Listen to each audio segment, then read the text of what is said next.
तर मागल्या पार्ट मध्ये तुम्ही पाहिलं आपण सगळे त्याला नदी वगैरे पाहिलं होतं आणि आता नाही का आपल्याला बाकीचं सगळं पाहायचंय. तर मग आज आहे सापुतारा हिल स्टेशनचा पार्ट 3. आता काय विषय माहितीये का, इथे स्काय ड्रायव्हिंग वाला एरिया आहे बरं का. तिथं आम्ही आलो होतो, तिथं मस्त पैकी स्काय ड्रायव्हिंग वगैरे नाही केली आम्ही, पण तिथला व्ह्यू वगैरे मस्त पाहिला. आता इथं नाही का मग मस्त पैकी गिटारावरती एक फोटो काढला, पण तो काय आपला पटला नाही म्हणून आपण पोस्ट नाही केला. आणि आमच्या गावाकडचे पोरं इथं येऊन नाही का असे उद्योग करीत राहतात, ते साहजिकच करणं. त्याच्यानंतर आलो होतो मंदिरामध्ये दर्शन करायला. इथं मस्त पैकी म्हणलं गणपती बाप्पांचं दर्शन करू आपल्या.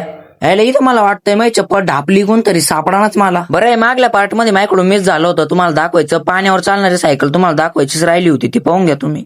बाळा लाडू खातोस. त्याच्यानंतर आलो होतो आम्ही मछली घर मध्ये मछली पाहायला. इथं लय वेगळ्या वेगळ्या रंगाच्या मछली होत्या बरं का. हो सर, तिकून ते बैल आलं पहा. हे डॉकीच बोला म्हणलं, तू एखादी स्माइल दे, तुला माझ्या ब्लॉग मधून इतका व्हायरल कर येतो ना का बस. आता इथं नाही का मकाचे कंस 30 रुपयाला विकू राहिले. म्हणलं आपल्या मकाचे कंस काढून आणले असते ना, तेवढीच आपली कमाई झाली असती. बाकी पुढे काय झालं ते माहित करण्यासाठी आता तुम्हाला पार्ट 4 ची वाट पाहावं लागणार आहे. तोपर्यंत लाईक करा आणि फॉलो करून घ्या तुमच्या भावाला.